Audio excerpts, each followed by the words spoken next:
মদন মিত্র যখন বিধানসভায় কালীঘাট তৃণমূল মুখোমুখি হচ্ছে মদন মিত্রের সঙ্গে, সেই সময় স্বভাবসিদ্ধ মদন মিত্র, কালারফুল বয় মদন মিত্র ঠিক কি বলছেন আমাদের প্রতিনিধিকে এক্সক্লুসিভ শোনাবো আপনাদের, দেখুন। नायक ছিলাম, नायकই আছি, लेकिन ना मैं सुपरस्टार ना मैं मेगा स्टार।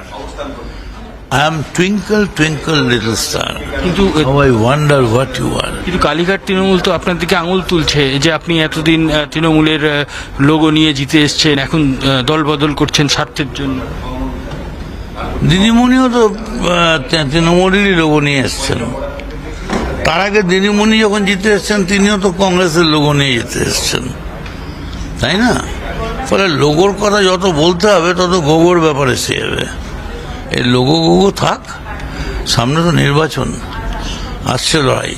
দিদি বলেছে ঘর ফাঁকা করে দাও, আমরা ফাঁকা করে দিয়েছি। তাহলে তো কিছুই থাকবে না তৃণমূল বলে। উনি পরিষ্কার করবেন, নতুন করে ফার্নিচার দিয়ে সাজাবেন।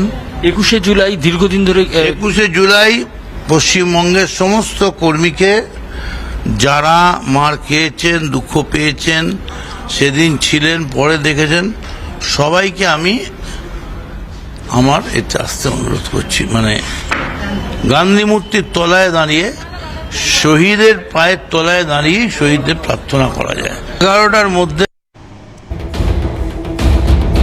ঘর ফাঁকা করে দিতে বলেছেন দিদি, ঘর ফাঁকা করে দিচ্ছি, মদন মিত্রের মন্তব্য। এবং নায়ক ছিলাম, নায়ক আগামী দিনেও থাকবে। নায়ক কোথায় ছিলেন, কার কাছে ছিলেন? বাংলার মানুষের কাছে নায়ক ছিলেন। কামারহাটির মানুষ তাকে জিতিয়েছেন। কামারহাটির মানুষের ওপর হয়তো ওনার আস্থা ভরসা ইত্যাদি রয়েছে, বা ওনার ওই বিধানসভা ক্ষেত্রে উনি নায়ক কিনা, মানে আগামী দিনে উনিই বলছেন নির্বাচন রয়েছে, তো দেখা যাক আবারও সেই নির্বাচনে প্রতিদ্বন্দ্বিতা করেন মদন মিত্র, কি হবে।